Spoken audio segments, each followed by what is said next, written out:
Yesterday we started with cost. This is the topic next to production. Now what is cost? Yesterday I also told you. Cost refers to all those expenditures which are made by producer for utilizing factor or non-factor input to produce n number of goods. Simple शब्दों में, ठीक है. फिर हमने इसके आपकी types करवाई थी, टाइप्स ऑफ कॉस्ट. तो उसमें real cost which is measured in terms of efforts, sacrifice, inconvenience. Social cost when the cost is borne by the entire society, that is social cost. Individual या private cost, निजी की लागत जिसको कहते हैं, when the entire burden of the cost is borne or beared by a single individual, that is the individual cost. Then opportunity cost, the next best alternative foregone is the opportunity cost, or you can write opportunity cost is opportunity lost. ये थी types of cost. Then came our classification which is जो हमारे syllabus में, उसमें ऐसा था कि cost को दो कैटेगरीज में डिवाइड किया गया है, implicit cost and explicit cost. Implicit costs वो those payments which are not made to anybody outsider, since the factors were self-owned and self-utilized. मुझे याद आ रहा, कल मैंने आपको एक अपना फैक्ट्री की बिल्डिंग का दिया था एग्जांपल कि मेरे को अपनी बिल्डिंग है मेरी अपने पास, और इसके लिए मुझे किराया नहीं देना पड़ रहा किसी को, तो वो मेरा अपना फैक्ट्री है ना, खुद ही यूज़ कर रहा हूँ, तो rent of the own building, implicit cost. मेरी बीवी मेरी मैनेजर लगी है, तो salary of the manager, wife as a manager, wife working as a manager, तो जो उसकी salary, that is implicit cost, because मुझे किसी आउटसाइडर को नहीं पे करनी पड़ रही. So implicit cost are those payments which are not made to outsiders since the factors are self owned and self utilised. फिर दूसरी कैटेगरी है एक्सप्लिसिट कॉस्ट. एक्सप्लिसिट कॉस्ट वो expenditures, those expenditures which are made to outsiders for utilising और hiring and utilising their factors of production. जब हम किसी से ले रहे हैं, हायर कर रहे हैं या उससे खरीद रहे हैं कोई फैक्टर या किसी भी चीज़ को, और उसके लिए बाहर वाले को तीसरे आदमी को पेमेंट कर रहे हैं, तो वो जो पेमेंट है वो एक्सप्लिसिट नेचर की है. तो इम्प्लिसिट की तो आगे टाइप्स नहीं होती, एक्सप्लिसिट आगे इन तरह की होती है. ये क्या है? टोटल फिक्स कॉस्ट, मतलब कुल स्थिर लागत. टोटल वेरिएबल कॉस्ट, कुल परिवर्तनशील लागत, variable costs. Third, total cost, कुल लागत. एवरेज फिक्स्ड कॉस्ट, औसत स्थिर लागत. एवरेज वेरिएबल कॉस्ट, औसत परिवर्तनशील लागत. एवरेज कॉस्ट या एवरेज टोटल कॉस्ट, औसत लागत, average cost. And marginal cost, सीमांत लागत. फिर मैंने आपको रेफरेंस याद करवाया था कि पिछले चैप्टर में हमने पढ़ा था दो तरह के फैक्टर्स होते हैं शॉर्ट रन में, फिक्स्ड फैक्टर और वेरिएबल फैक्टर. तो अगर दो तरह के फैक्टर्स दो तरह के हो तो उन पे किए गए खर्चे भी दो तरह के होंगे. तो फिक्स्ड कॉस्ट वो होती है which remains unchanged during a short period of time. अच्छा, फिर मैंने आपको, खैर पहले मैंने आपको इसके मैथमेटिकल ये बताया था कि इनका क्या सीन बनता है. तो वो ऐसा है कि अगर आपको कुल लागत निकालनी है किसी प्रोडक्ट की कि टोटल खर्चा कितना हुआ है, तो फिक्स कॉस्ट वो भी टोटल में, टोटल फिक्स कॉस्ट और टोटल वेरिएबल कॉस्ट, हम इन दोनों को ऐड करते हैं तो मिलती है हमें टोटल कॉस्ट. ठीक है, टोटल वाले ये तीन है बस, ये फर्स्ट थ्री, ये दोनों जुड़कर ये बनता है. तो मतलब अगर हमें ये निकालना हो तो इसमें से ये माइनस कर दो, और अगर ये निकालना हो तो इसमें से ये माइनस कर दो. तो ये टोटल वाले इस तरह से आपस में जुड़े हुए हैं. फिर एवरेज, तीन तरह की एवरेजेस हैं. एक एवरेज है फिक्स कॉस्ट की, तो total fix cost divided by output आ जाएगी एवरेज फिक्स कॉस्ट, ये वाली. फिर जब हमने निकालनी है एवरेज वेरिएबल कॉस्ट की, तो वेरिएबल कॉस्ट तो यही है, total variable cost divided by output. अब ये फॉर्मूले का ये मतलब भी है कि कभी आपको पेपर में, अभी हम करेंगे न्यूमेरिकल, कल आएगा उसका नंबर, अगर हम एवरेज गिवन है तो हम उसको आउटपुट से मल्टीप्लाई करें तो टोटल भी निकल आती है. तो ये इसलिए इसको दिमाग में बिठा लो, एवरेज निकालने के लिए टोटल को डिवाइड किया जाता है, और अगर टोटल निकालना होगा तो एवरेज को आप मल्टीप्लाई करोगे, टोटल आ जाएगी. जैसे ये एवरेज कॉस्ट है, ये एवरेज टोटल कॉस्ट है, तो total cost divided by output. जब एवरेज थी फिक्स की तो हमने फिक्स को डिवाइड किया, जब एवरेज थी वेरिएबल की तो हमने वेरिएबल को डिवाइड किया, और जब एवरेज है टोटल की हमने टोटल को डिवाइड किया। और जो मार्जिनल कॉस्ट है वो तो वही कॉन्सेप्ट है, marginal revenue, marginal product, same है सब कुछ। NC is equal to total cost of n minus total cost of n minus one. N minus one होगा से पिछला वाला, ठीक। अब फिक्स कॉस्ट, कलम यहीं पे थे ना, ये हम कर चुके थे वैसे, पर फिर भी मैं बता देता हूं। पहली तरह की कॉस्ट आ गई टोटल फिक्स्ड कॉस्ट। आउटपुट का स्केल है एक्स एक्सिस, एक मिनट,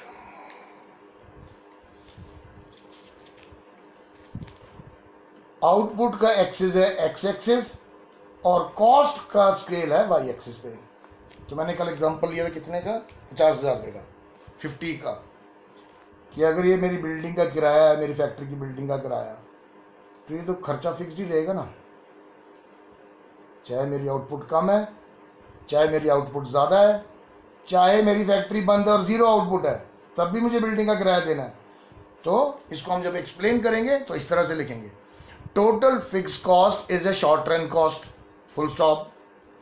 अब ये पता है ना क्यों है शॉर्ट रन कॉस्ट, क्योंकि शॉर्ट रन में ही होते हैं फिक्स्ड और वेरिएबल, फुल स्टॉप।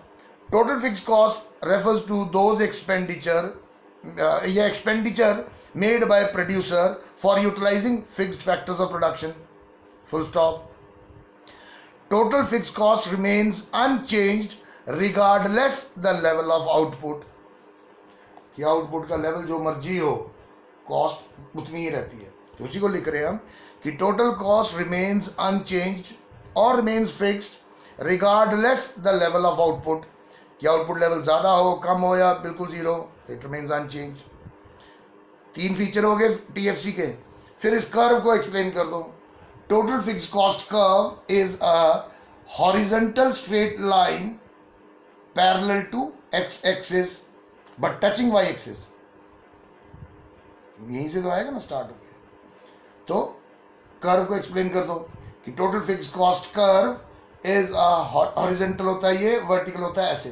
तो horizontal straight line parallel to x axis which implies या which means कि fixed cost remains unchanged regardless the level of output, ठीक है। फिर मैंने आपको दूसरा किया था टोटल वेरिएबल कॉस्ट, हाथ गिला था वो। टोटल वेरिएबल कॉस्ट का बिहेवियर ऐसा तो नहीं हो सकता ना, वो इस तरह का था, इस तरह का,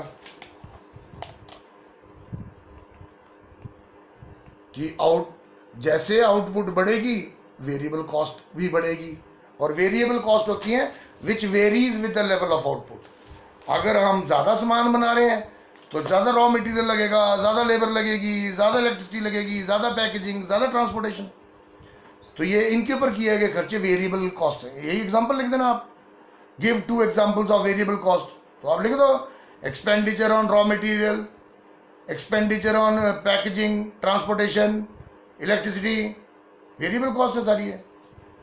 अच्छा, तो variable cost refers to those expenditure, अब लिखना, अच्छा पहले तो इसी को लिख लेते हैं।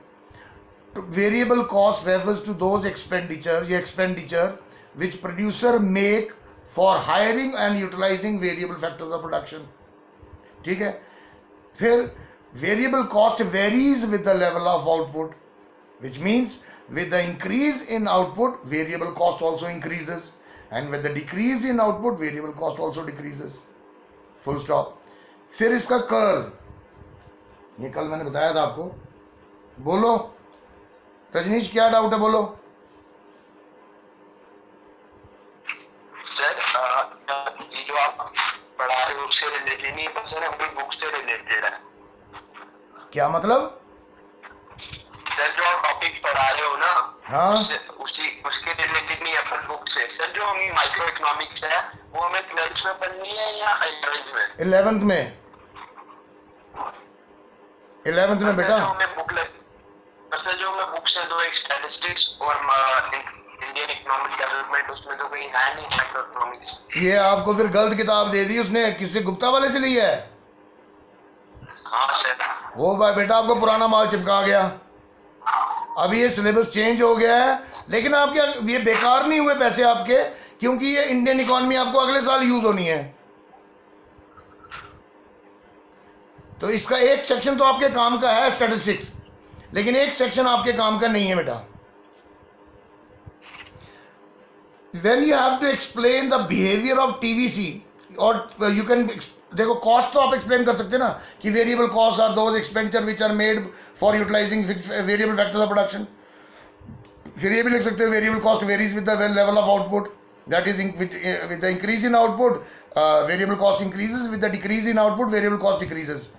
फिर आ जाना जब इस कर्व को एक्सप्लेन करने के लिए, तब आपने लिखना है कि the shape of TVC curve is inverted S, उल्टा एस की तरह है, and it is so because it has 3 different slopes या 3 different gradients, which means in initial stage total variable cost increases at a decreasing rate, then it increases at a constant rate, it remains constant। ये कल मैंने आपको बताया भी था एक diagram draw करके, ये वाला।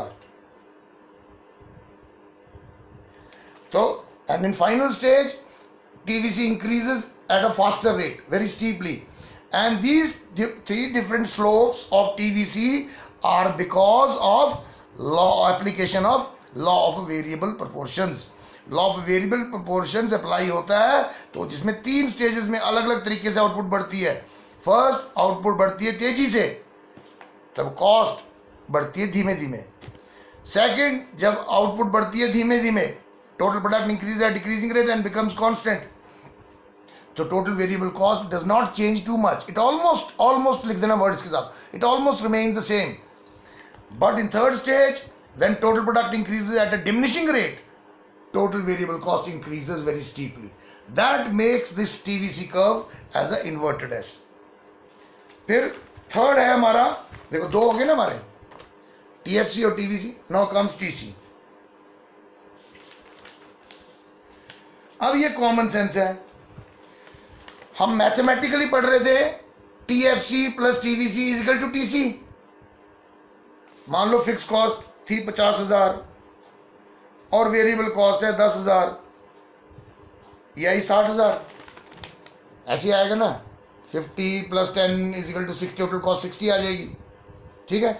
तो फिक्स कॉस्ट तो फिक्स ही रहेगी, मान लो वेरिएबल कॉस्ट बढ़ गई 20 हो गई, तो ये 70 होगी, ऐसे ही होगा ना कुछ।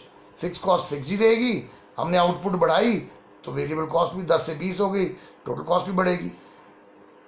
तो यही मैथमेटिकल प्रोपोजिशन को जब हम डायग्रामेटिकली बनाएंगे तो वो बनेगी इस तरह की, सॉरी मेरे हाथ लग गया गीला यहाँ पे, वो इस तरह की बनेगी। मतलब फिक्स कॉस्ट रिमेन्स फिक्स्ड और वेरिएबल कॉस्ट तो increase from origin, but total cost 0 पर 0 नहीं होगी। मैं बताता हूँ आपको क्यों नहीं होगी, इसका मैथमेटिकल फिगर है, मैं बताता हूँ। ये रुको, give me 1 minute. TFC, TVC, TC, AFC, अच्छा इसको बाद में करते हैं। टीएफसी मान लो है 10 10 10 10 10 फिक्स्ड, और ये हो रहा है 0 1 2 3 4, वेरिएबल 0 10 2 4 6 8 14 16 18, लिखो, ऐसा होगा ना।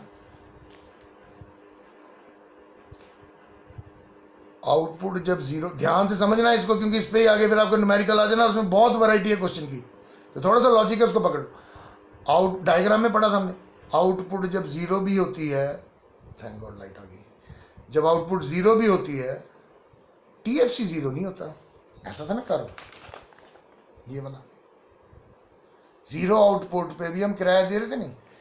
तो जब 0 आउटपुट पर टोटल फिक्स कॉस्ट 0 नहीं होती, जबकि टोटल वेरिएबल कॉस्ट जीरो होता है, क्योंकि वेरिएबल कॉस्ट तो यहाँ से स्टार्ट होता है ना, जीरो पर। कुछ भी आप प्रोड्यूस नहीं कर रहे तो रॉ मटेरियल भी नहीं लग रहा, लेबर भी नहीं लग रही, पैकेजिंग भी नहीं लग रही, ट्रांसपोर्टेशन भी नहीं लग रही, वेरिएबल कॉस्ट तो वैसी होती है ना, तो वो जीरो पे जीरो रहती है। लेकिन जब हम इन दोनों को बोलते हैं टोटल कॉस्ट कहाँ जीरो हो रही, क्योंकि इन दोनों को जोड़ के बनती है total cost, total fix cost plus total variable cost, मतलब इन दोनों को जोड़ के मिलती है ना, तो 10 + 0 तो 10 आएगा ना, तो वही है। जब आउटपुट जीरो भी है टोटल कॉस्ट जीरो नहीं होती, वो फिक्स कॉस्ट के बराबर होती है कि जितना हम किराया दे रहे हैं उतना तो जीरो पर भी दे होगी ना कुल खर्चा।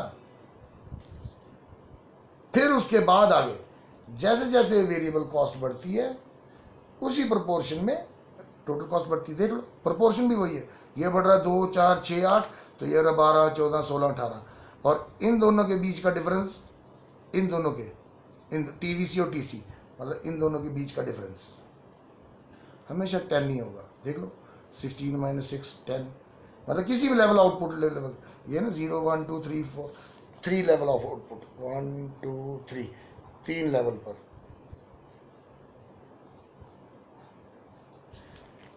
तीन लेवल आउटपुट पर टीवीसी और टीसी के बीच में जो गैप होगा,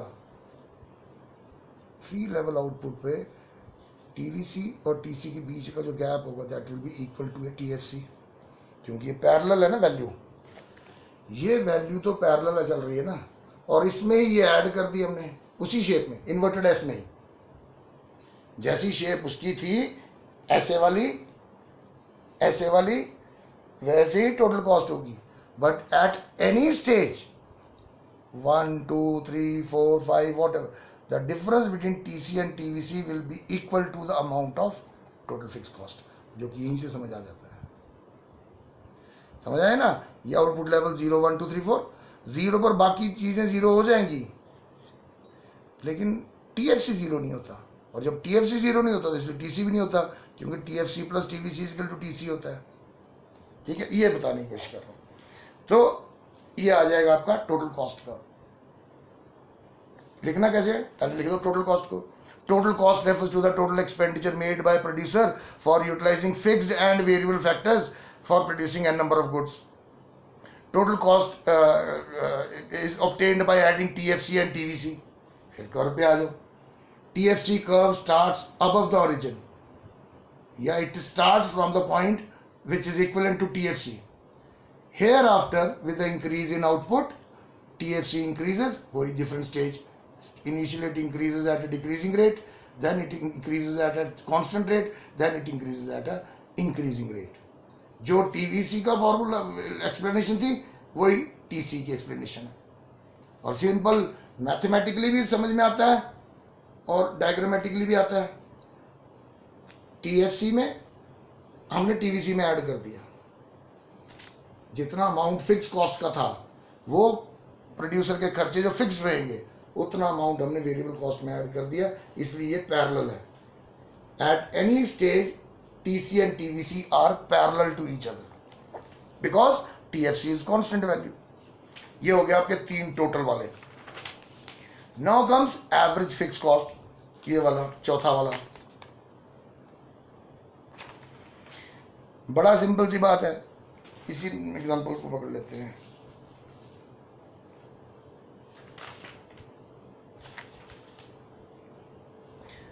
total fix cost is obtained, या टोटल फिक्स कॉस्ट जब, सॉरी एवरेज फिक्स कॉस्ट, जब भी वर्ड एवरेज लगता है ना बेटा तो वो पर वैल्यू होती, पर यूनिट। मैंने बड़े एग्जांपल्स देके आपको समझाया कि एवरेज इज द वैल्यू पर हेड, लेकिन यहां पे एवरेज है फिक्स कॉस्ट की, ये फिक्स कॉस्ट की।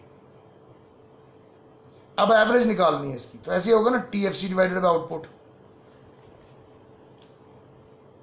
इन्फिनिटी 10 5 3.3 2.5, ऐसे होगा ना। TFC divided by output 10 divided by 0 infinite value, 10 divided by 1 10, 10 divided by 2 5, 10 divided by 3 3.33, 10 divided by 4 2.5, 10 divided by 5 2, ऐसे ही आएगा ना। तो average fix cost is fix cost per unit of item produce. Fix cost, क्योंकि मैं average fix cost की निकाल रहा ना, तो average fix cost is the fix cost per unit of item, units produce या आउटपुट प्रोड्यूस्ड। फिर इसका फॉर्मूला लिख दो, इट इज ऑब्टेन्ड, ये वाला AFC,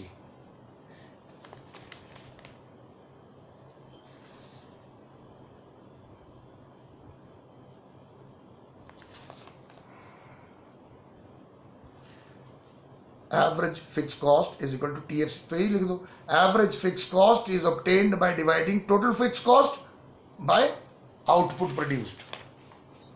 बेटा पहले लाइट नहीं थी शायद, तब नहीं दिखाई दे रहा होगा, अब तो आ गई, अब तो काफी ब्राइट है।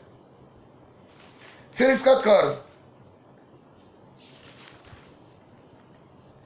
अब इसके कर्व का बड़ा एक यूनिक नाम दिया हुआ, इसको रेक्टेंगुलर हाइपरबोला।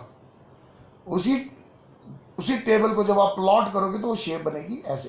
राइट एंगल होता है ना, ये राइट एंगल, तो ये थोड़ा सा पैराबोलिक है। अरे जैसे वो होता था इंडिफरेंस कर्व, बस वही वाला कॉन्सेप्ट है, बट थोड़ा सा रेक्टेंगुलर, तो इसको नाम दिया हुआ है रेक्टेंगुलर हाइपरबोला। और ऐसा क्यों है? आपको दो टॉपिक पढ़ लिया आपने, PPC और दूसरा इंडिफरेंस कर्व। डिक्रीजिंग रेट होगा, इसमें डिक्रीजिंग रेट ही होगा ना, देखो ना,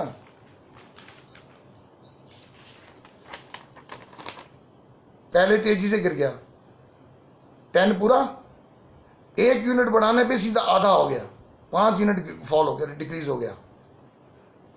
ये देखो 1 से आइटम 2 ही की आउटपुट प्रोडक्शन 1 यूनिट बढ़ाई, ये सीधा 50% गिर गया। फिर थोड़ा कम, फिर और कम, फिर और कम। तो रेट ऑफ जो फॉल है दैट इज डिक्रीजिंग। मैं ड्रॉ करके दिखा देता हूँ, 1 2 3 4।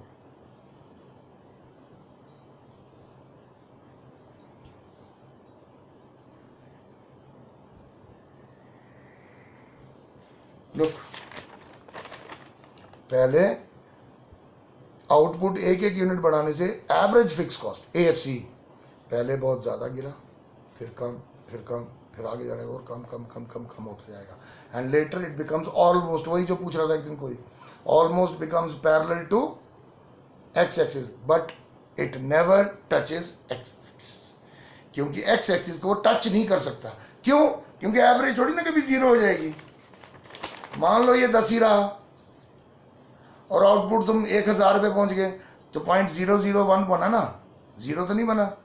तो एवरेज कैन नेवर बी 0, इसीलिए average fix cost curve becomes parallel to X axis, almost becomes parallel to X axis, but it never touches X axis, intersect नहीं होता।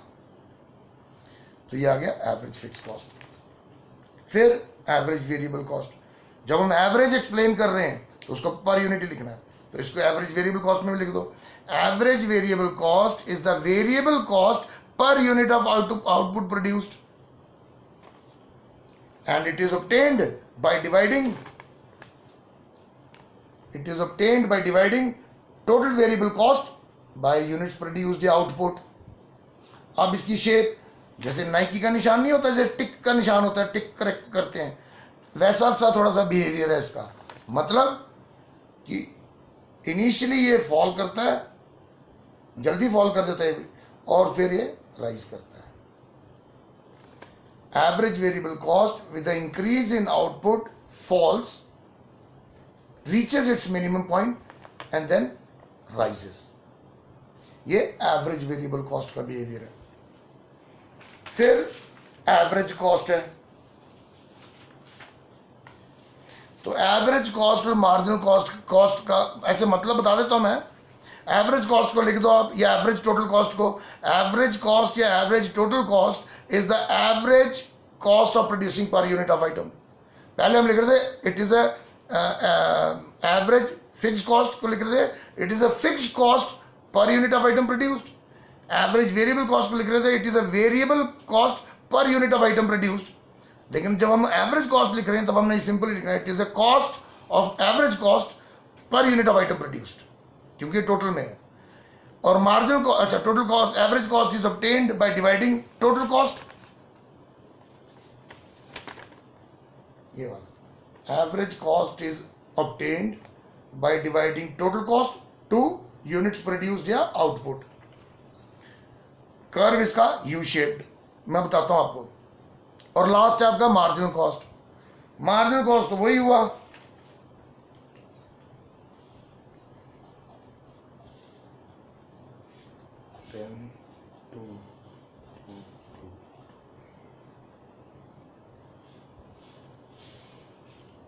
इसमें तो खैर कॉमन ही सिंपल ही आ गया,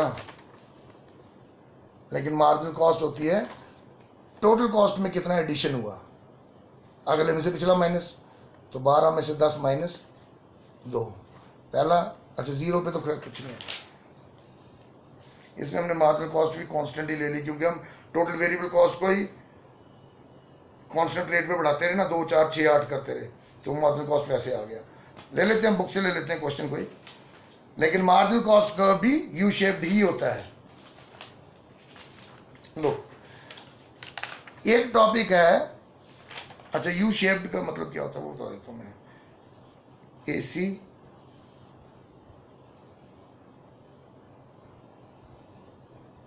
और एमसी,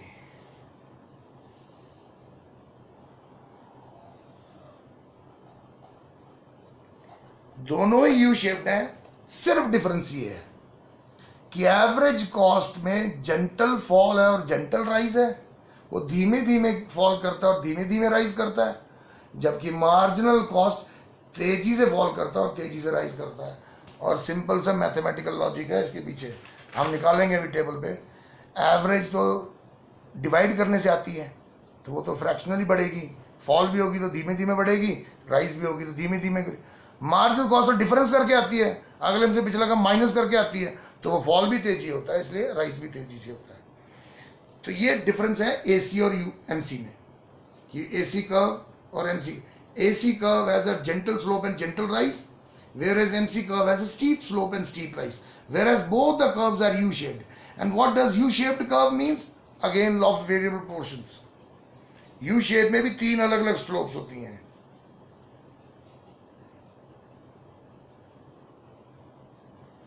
Look, पहली है नेगेटिव स्लोप, मतलब जो कॉस्ट फॉल हो रही है, फिर ऑलमोस्ट कांस्टेंट रह रही है, फिर राइज कर रही है. तो इसका इंक्रीजिंग रिटर्न्स टू फैक्टर, वही law of variable portion. Decreasing returns to a factor and negative returns to a factor. यही तीनों कारण. वो देखो ये प्रोडक्शन का जो लॉ ऑफ वेरिएबल पोर्शन है, ये आपका कहाँ कहाँ पे आ गया रीजन. एक टीवीसी कर्व का कारण जो इन्वर्टेड एस है, उसका कॉज भी यही है, लॉ ऑफ वेरिएबल पोर्शन. अब टीवीसी के कारण टीसी भी वैसा ही शेप बन रहा था, तो टीसी की शेप का भी कारण लॉ ऑफ वेरिएबल पोर्शन है. और एक कॉस्ट कर्व्स जो यू शेप्ड होते हैं, और यू शेप्ड ये दो ही हैं. एबीसी भी है वैसे, एवरेज वेरिएबल कॉस्ट, जो मैं बता रहा हूँ टिक की तरह है, ये वाला. सर मार्जिनल कॉस्ट का फॉर्मूला बता देना एक बार. बताता हूँ. ये नीचे वाला, ये भी यू शेप्ड ही है. तो जो यू शेप्ड कर्व है वो अगले में, सॉरी, वो उनका रीज़न क्या है, वो लॉ ऑफ वेरिएबल प्रोपोर्शंस. कि लॉ ऑफ वेरिएबल प्रोपोर्शन के 3 स्टेजेस हैं, इसीलिए यू शेप का मतलब पहले गिरना, फिर कांस्टेंट रहना, फिर राइज करना. तो जब गिरता है तो increasing returns, decreasing returns, diminishing returns. बेटा ये तो हम प्रोडक्शन में भी कर चुके हैं. मार्जिनल कॉस्ट का फॉर्मूला ये रहा, total cost of n minus total cost of n-1. मतलब अगले में से पिछला का डिफरेंस करना. रुको मैं करके बताता हूँ ना आपको, मेरे को पहले ख़त्म कर लेना था ना. 2 ही टॉपिक बचे हैं, फिर हम न्यूमेरिकल पे आते हैं. फिर आज समझा दूंगा तो कल कर तो लेंगे एटलीस्ट. देखो एक टॉपिक आता है AC MC का रिलेशनशिप. ये जो कर्व मैंने 2 आपको अलग अलग बना के बताए थे, AC की स्लोप ऐसी और MC की ऐसी, जब दोनों को इकट्ठा बनाएं तो ऐसा बनता है. और इसमें विशेषता क्या है, फीचर्स क्या है इसकी. एक रेड वाला है MC, ब्लैक वाला है AC. AC को ड्रॉ कर लो पहले, और जहाँ पे उसका मिनिमम पॉइंट है, MC को हमेशा मार्जिनल का कोई भी कर्व होगा. अब आप पिछले वाले टॉप यूनिट में भी देख लो, मार्जिनल प्रोडक्ट हो और एवरेज प्रोडक्ट हो, मार्जिनल हमेशा लेफ्ट में ही रहता है. राइज कर रहा हो तब भी लेफ्ट में रहेगा, फॉल कर रहा हो तब भी लेफ्ट में रहेगा। मार्जिनल कर्व एवरेज के हमेशा लेफ्ट पे रहता है, तो वही यहाँ पे हो रहा है।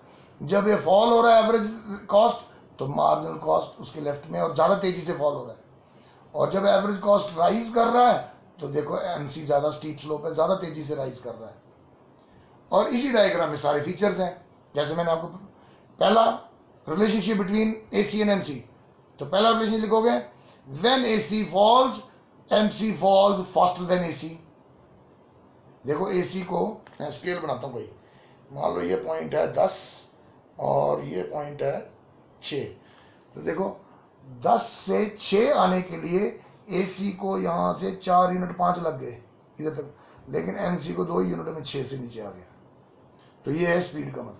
तो when AC falls MC falls faster than AC, when AC rises MC rises faster than AC. 2, तीसरा मिनिमम पॉइंट ऑफ एमसी, देखो मिनिमम पॉइंट ऑफ एमसी पहले आ रहा है, मतलब 2 यूनिट पे आ जा रहा है, और मिनिमम पॉइंट ऑफ एसी बाद में आ रहा है। एक फीचर ये है कि minimum point of MC comes earlier than of AC. फिर MC cuts AC from below, कि एमसी एसी को नीचे से इंटरसेक्ट करता है, या उसको दूसरी लैंग्वेज में लिखना चाहो ऐसे लिख सकते हो कि where MC cuts AC, MC is positively sloped, कि एमसी उस टाइम राइजिंग होता है। ठीक है, ये इनके रिलेशनशिप आ गए, सामने दिख रहा है, कोई भी स्पेशल नहीं है, बोथ आर यू शेप्ड। ठीक है, फिर अगर हमको एक तो एसीएमसी का रिलेशनशिप हो गया, लेकिन अगर हमको थोड़ा ज़्यादा डिटेल में करना है और एएफसी, एवीसी, एसी और एमसी, क्योंकि टोटल वालों का रोल नहीं, टोटल वालों का यही डायग्राम जिसमें तीनों इकट्ठे हो जाते हैं, ये वाला टीएफसी, टीवीसी, टीसी, इनके और डेरिवेशंस नहीं है। इनसे डिराइव करके जो एवरेज निकलती है, तो उन सबको अगर हम कंबाइंड बनाएं तो वो इस तरह का बनता है। खैर मेरे ख्याल से आपको न्यूमेरिकल टेबल करने के बाद ये ज़्यादा अच्छा समझ आएगा।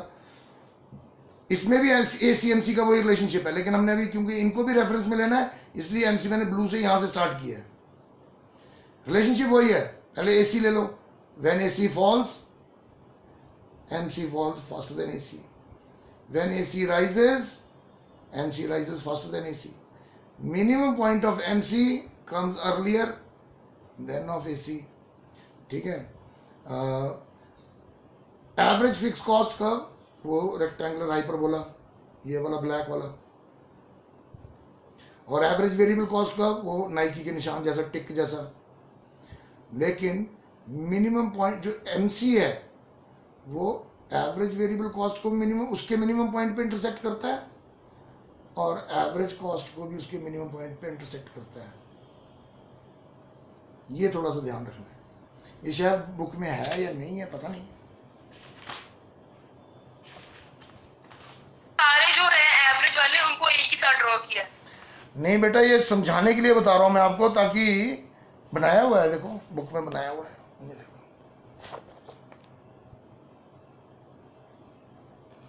तो कोई इसको देख के घबराना नहीं है, वो सिंपल चीज़ें, रिलेशनशिप ही है, कोई टेक्निकल चीज़ नहीं है इतनी। आज तो बेटा टाइम नहीं रहा, मेरी 12th की क्लास लगने वाली है, कल हम न्यूमेरिकल्स करेंगे स्टार्ट, ठीक है।